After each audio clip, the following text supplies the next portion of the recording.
Morning everyone. So we're here at Barangay Kaykwit 3 Indang, Cavite. So I'm together with Konsehal Butch. Hi ka naman, Konsehal. And also our barangay captain, no other than Captain Ray. Napakasipag po. Cap, hi ka naman, Cap. Yun. So ayan, nagpa-power sprayer tayo ng activator. And right now, as in wala na talaga akong maamoy.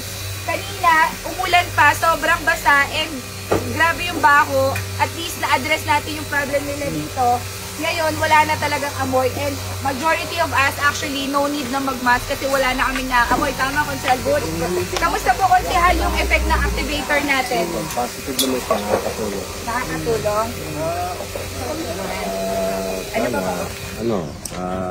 Gaya na sinabi ko kanina, siguro ma-introduce ko sa Bohol Municipality of Indang. Yes, tama po, tama. Yung ibang official namin sa ibang barangay, ma-aware sila dito, nakakatulong. At according to you, ito ay Japanese technology. Japanese technology, which is hindi siya gumagamit ng chemical. Yes, it's natural, So, organic. 100% natural. Organic yung